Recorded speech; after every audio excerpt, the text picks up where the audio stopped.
Hello, everyone. Good afternoon.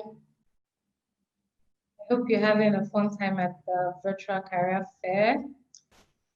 Been exciting and been here all morning, and there has been so many powerful master classes. I myself have had a lot of fun, and today we're going to be talking about CV writing. This is a question that I know burden a lot of youth and a lot of people here who have so many questions for us. Feel free to ask in the Q&A section. With me, I have my colleague here, Olaoluwa, Youth Engagement Associate at Jobberman. Hi, Maybe you can just introduce yourself. good evening, everyone.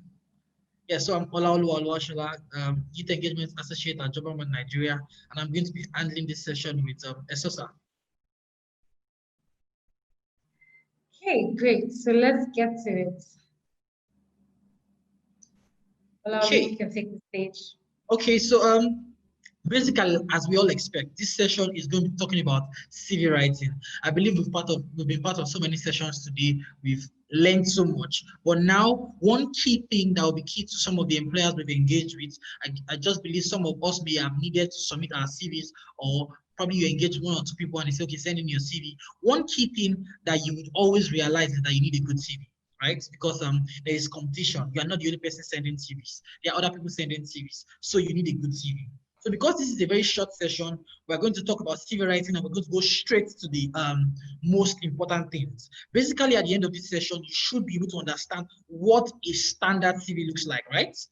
That's core of what we want to do, then know how to come up with one. That's so professional CV writing. First of all, what is your CV?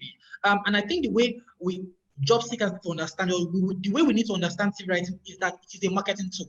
It is not just a document. And like people say, CV is like an history of your life, as related to the employer or the job you're applying for. So let's say I want to apply for a marketing specialist position. CV I'm sending is my background, my history that shows that I fit that position. So understand CV as a marketing tool in a particular direction, right? That's it. So your CV is the best way to sell yourself to a particular recruiter.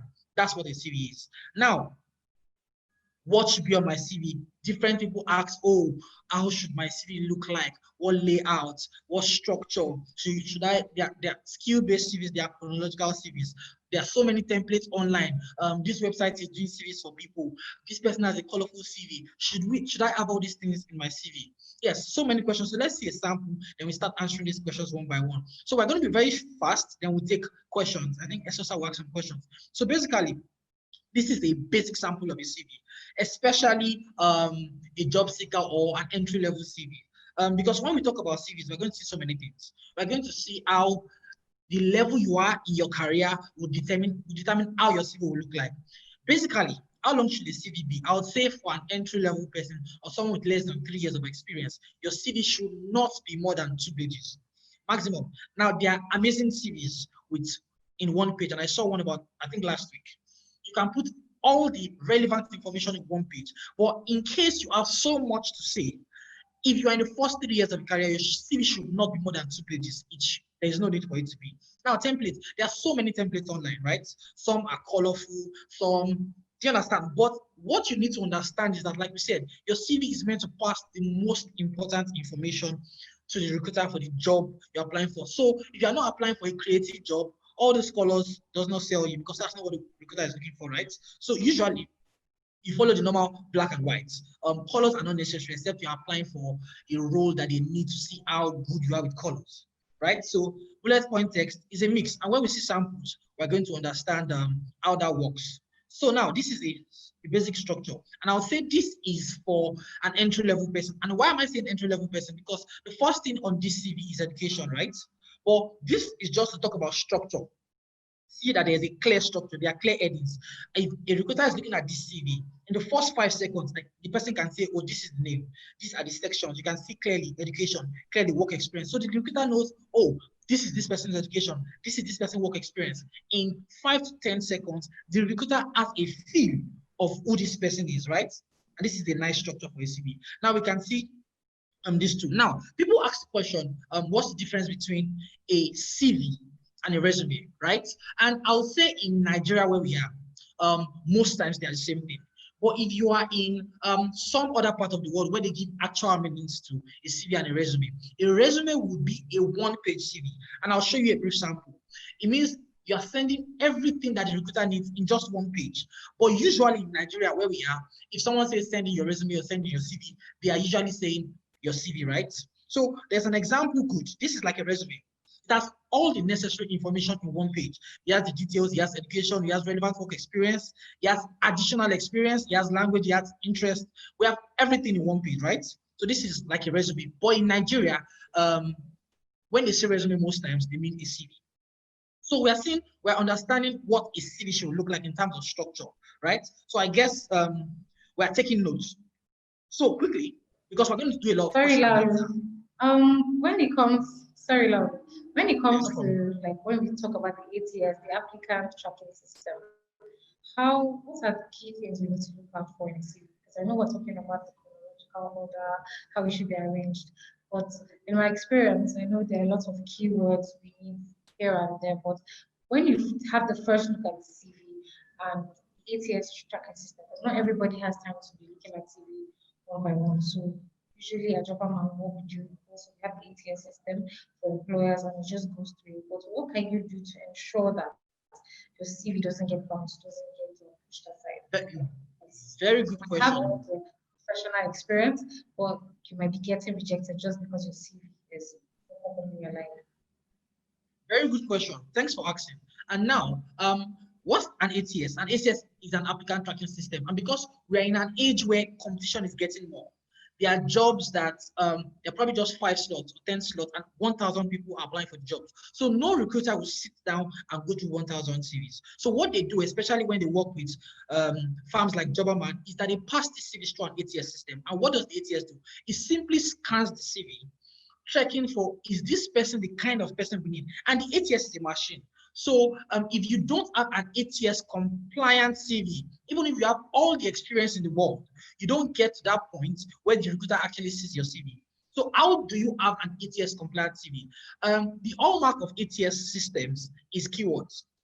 So when the employer is looking for, oh, I'm looking for someone in this industry, I'm looking to hire, let's say, a content specialist, I'm looking to hire a digital marketer, there are keywords and which are usually buzzwords in that industry. So if we add time to go into more details, we realize that every industry has its buzzwords. Every industry has the words that the professionals in that space use. And if those words are not in your CV, then you may not get that advantage in an ATS. Why? The employers have put, and usually these words are usually in the job description. That's why we tell job seekers a lot. You need to sit down and study the JD for the role you're applying for. That's why you cannot use one CV to apply for 10 different roles. Why? The ATS, you are not focusing your application to that employer. So when you are focusing, you're preparing a CV for a job, you need to sit down. Oh, this is the industry. These are the keywords that are used in this industry. This is the language of professionals in this industry. For example, in marketing, they are the words a marketing person will use, talking about campaigns, talking about marketing campaigns, talking about briefs, talking about, do you understand? So if you engage with professionals, and in case you're a school leaver and you don't have that vocabulary, you can either go online or look for professionals in that space to tell you, oh, what are the keywords? How do I show that I have experience? How do I show that I am part of this space, this industry? And that is what is most essential when it comes to keywords, using the right word. Also, in your while describing what you've done, like the keyword, the action words you used to say, oh, I implemented this, I carried out a campaign this, and I had keywords in saying, oh, what were the things you achieved, right? So those are the key things we talk about when we talk about ATS systems. Yeah.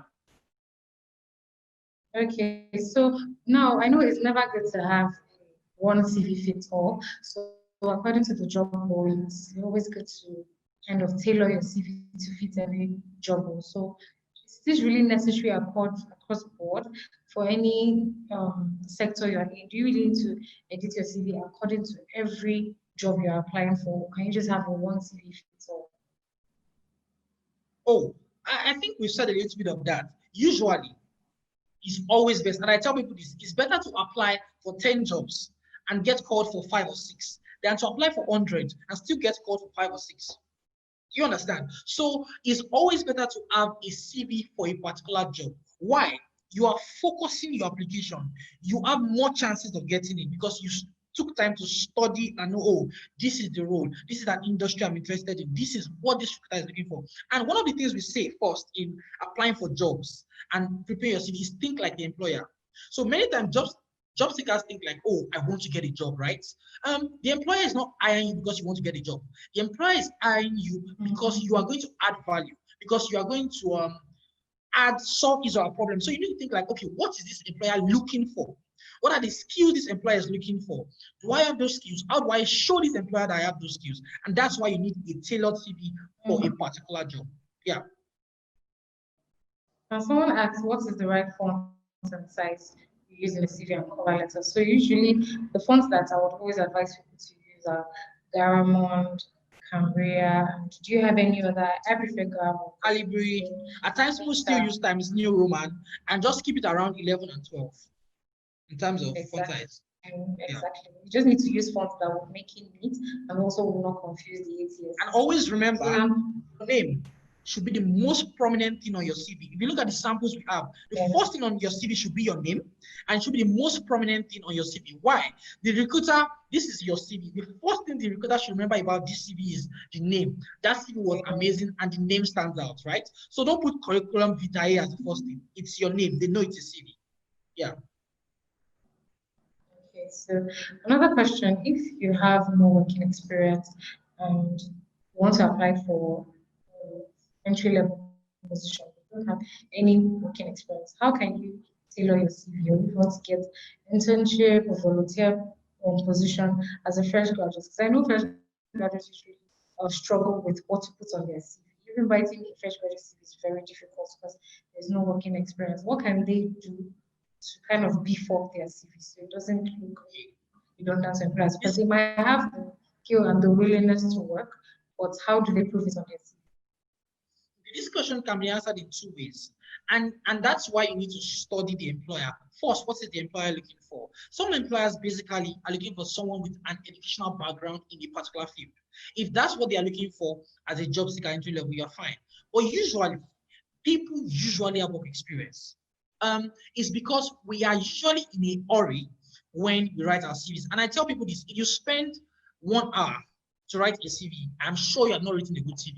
Because before you can write a very good CV for a job, trust me, it takes time. You need to do a lot of thinking around, you need to do a lot of research around, oh, what is this employer looking for? What are the skills? What are the competencies? What's the educational background?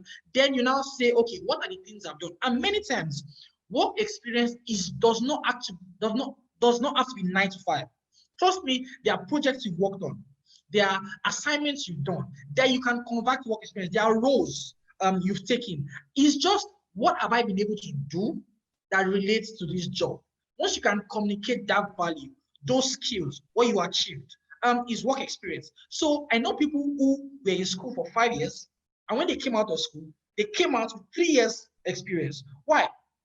They were able to translate little things they did, probably freelance work, volunteering, right? Little internships, or even project assistant or some teaching work they did. They're able to translate it to work experience and communicate that I was able to do this. I was able to achieve this in this place. That is work experience. However, there are some people who went all through school and did not do anything outside core academics. That's not exactly a problem. As long as you are able to prove that from your academics, you have the skills and competencies this employer is looking for. It may just be you highlighting a few courses you did that are related to what the employer is looking for. Because I've seen CVs where people put, after their BS, they put some courses, because some courses may look like, oh, this person studied engineering. It does not have any experience in this kind of accounting. Whereas some engineer, like I did engineering, there are some accounting courses we took. So I can use that to say, oh, I have experience in this because I did this course, right? So you just need to sit down and think, what is this person looking for? What do I have? So there's a lot of thinking that goes into preparing a good CV. And that's where many people miss it. They just want to have a CV. You need to think to be sure you have the right CV for the right job.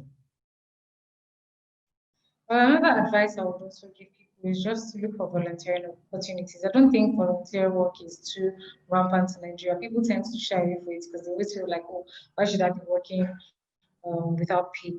And I understand the burden we're facing with the economic system right now. But if you really want to have that dream CV, if you want people to know that okay, this person is committed, this person has learned, this person has hands-on experience, because it's not just about your certificate anymore, as they say, it's about your certificate. You need to be able to volunteer for work. Jobberman, we have the volunteer um, system where we have people who come work with us for this events, and they gain experience and they can put that to their CV, and their next employer will be, wow, he works for a reputable brand like Jobberman. So you should always be open to volunteer experience. Don't shy away from experiences just because you feel like, oh, the money is not enough. Take everything, because it's not easy to get all the people you're seeing as CEOs, you're seeing people as top employers. They didn't get to being top employers. Some of them didn't start working immediately. They didn't start making big money immediately. They started from somewhere. They started to volunteer work. They started making little to nothing, and they worked their way to the top. That's the patience I think a lot of young people lack these days. Let me add something there, especially when it comes to volunteering. So the very first work I did after school was volunteer. I worked for 6 weeks at a company in Ibadan. So beyond the experience you will get, the relationships you get. So while I worked for 6 weeks, there was one day that was in Ibadan. A company from Lagos came to visit where I was volunteering. And because I dressed well, the manager asked me to join them in the meeting. And after the meeting, we exchanged contacts. I came to Lagos, I needed a job. And I remember that these guys came to our company in Ibadan and said they're looking for young people like this in Lagos. I called the MD, and that was how I got the job in Lagos, where I worked before, right? From volunteering. He did not know I was volunteering there. He did not know I was working for free. He thought I was one of their staff. And he said, oh, they're looking for young people like this in Lagos. I did not know I was going to be in Lagos very soon. So when I was in Lagos, I just called him, oh, we met in so place, and I got that job. You understand? So beyond just the fact that you're going to put it in your CV, the fact that it will give you skills, it will give you relationships. And if you're able to leverage on those things well, that could be your leverage part. Yeah. Okay, so another question I have here is, when it comes to entry level CV, what's the difference? Like, what should the person take? Should the person take professional summary? I know this gets a lot of people confused, right? So the person use professional summary for a career objective, because a professional summary is the summary of everything you've done, all your working experience. But if you don't have any working experience, is it better you use the career objective to show the employers, okay, this is what I want to do, this is what I'm striving to become. So what do you think? What's your opinion on that? So for me, I would not say, generally for CVs, there is no hard and fast rule to it. There is no, this is the perfect structure for a CV. So usually for professionals, once you have about 1-2 years experience, you have a summary, right? You have what you've been able to achieve. Yeah. You have what you've achieved over the last few years. That's for a professional, for somebody who has experience. But for someone who is fresh out of school, you don't have any experience, what summary are you giving? You'll probably tell the employer what you hope to achieve. What is your motivating factor? What is that thing that is pushing you? Where are you seeing yourself? What skills are you bringing to the table? So you can call that sort of like an objective. Or if you already have some experience, you've achieved some things, then you can call that a summary. So I think that's the approach to it. Okay, so I'd just like to mention some things I know people have. It is very common in people's CV down. This is the old school way of writing a CV, and this is something you should take out of a CV like right now. So if you have a pen and paper, you should just write it out loud. Feel free to add anything if I skip anything. Now, if you have the reference in your examples, CV, we have a few examples take that out.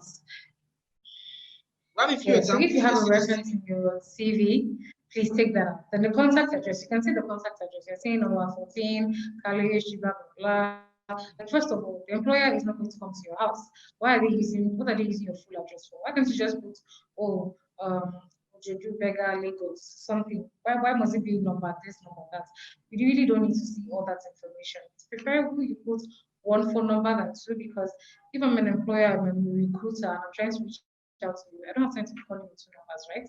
I'll just number that always number that you know that you're exactly. Put a number that's always reachable.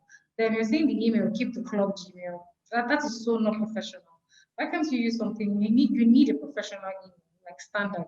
You can have your phone, whether it's Mike, man, blah, blah, blah. We should have gmail.com. This is professional because if I'm seeing an unprofessional Gmail account like this, I'll probably just say, oh, this person is not serious.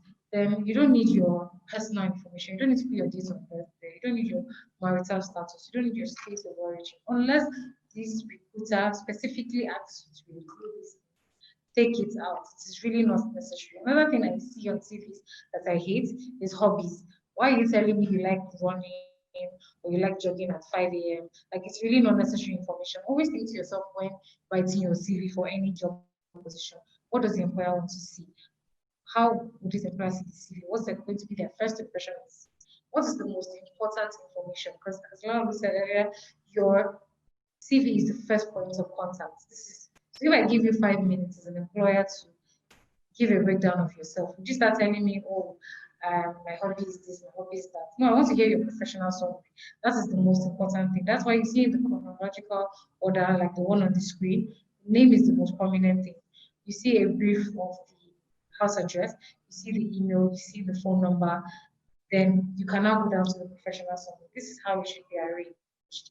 These are the three ways it can be arranged, right? Then you go straight to the professional summary, or if you can go straight to your top skills, whether it's soft skills, technical skills, go straight to your soft skills. Don't arrange your working experience. If you can go back to that slide now, working experience. This is how you arrange your professional experience. Yeah, you can take up experience. Yes. I think we talked about skills, right? So we can go to how you talk about your experience, right? A few examples we have here. 1 minute. I think we have this. So these are the achievements, activities, and interests. And this is someone who was in school.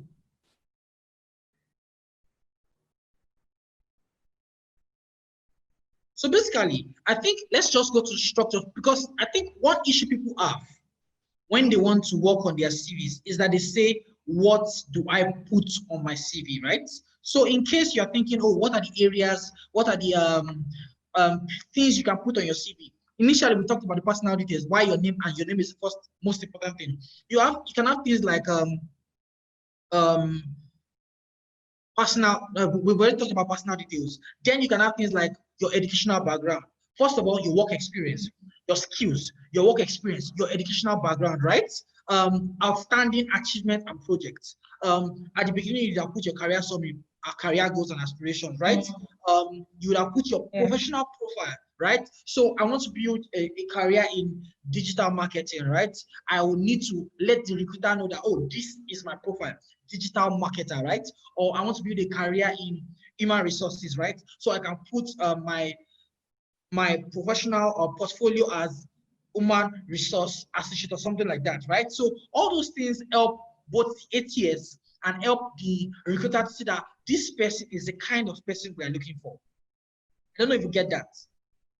So that's more. I don't know if there are questions that one or two people. Someone asked is if NYC is experience counted as an experience. Of course, you have to leverage on any and every experience you have, whether it's internship, NYC, volunteer experience, as long as it's something professional and you see that, okay, this is something I did, this is something I achieved, no matter where or when. I think this is very important to add in your CV. And another question for you, Lau, is... Thank you, Susa.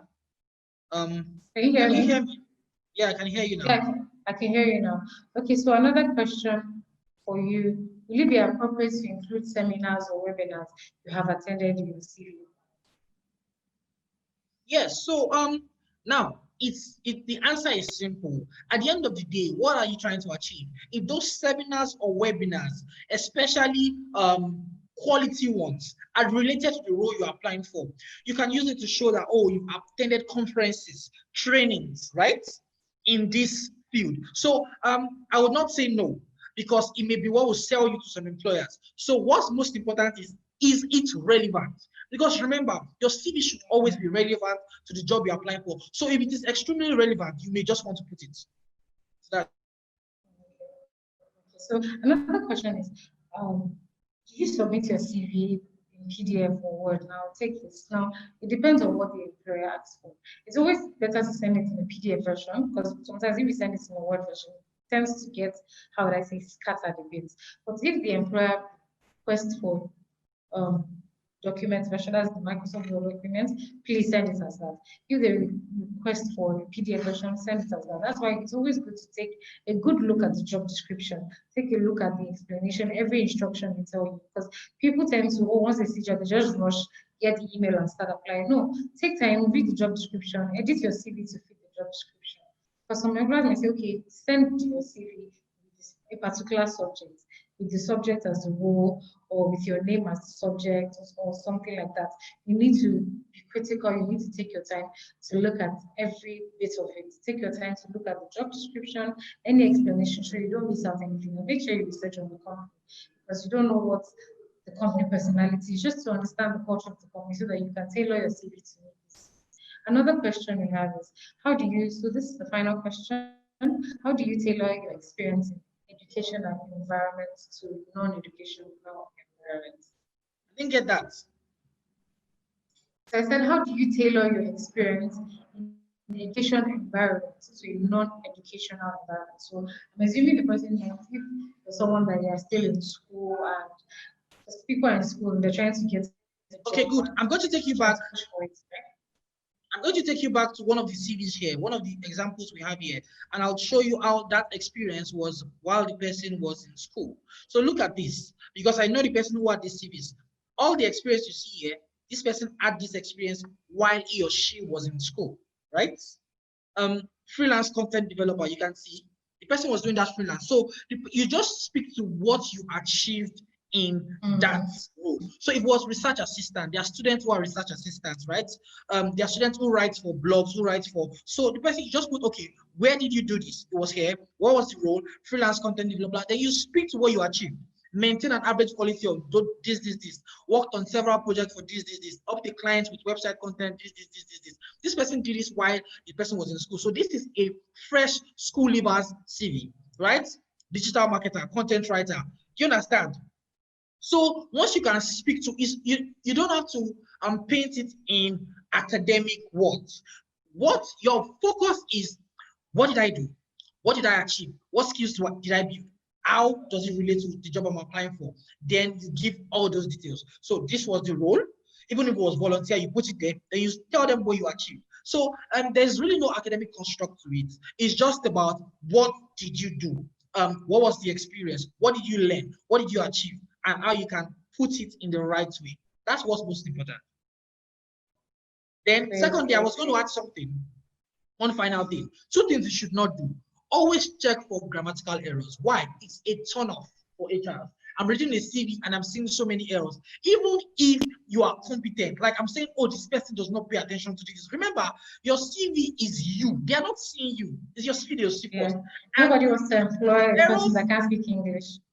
Now, so even if you are good, you have the skills, but so many errors, this person is going to cause me problems, right? That's the impression you are giving. Also, do not lie, because there are people who lie in their CVs, and it can be a very huge disadvantage. Why?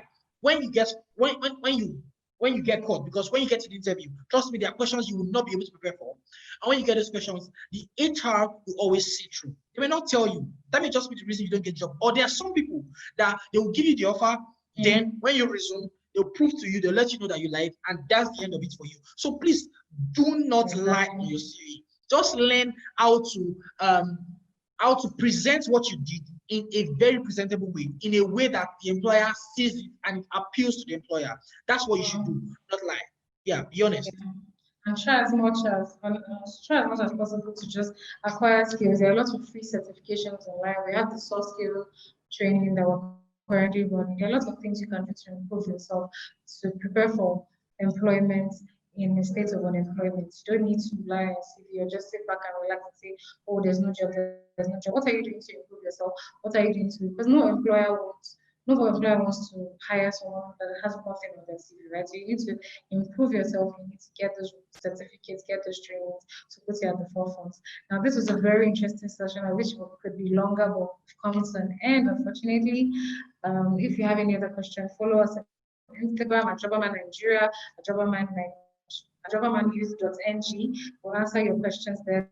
Don't hesitate to send us a DM. Don't hesitate to put your questions in our comment section. Don't hesitate to ask us questions on Twitter. Our people are there, my colleagues are there to answer your questions. Thank you very much, Lalu, for doing this. Thank you all very much for attending the virtual career fair. I hope you guys are having a splendid time. See you later. Bye. Bye.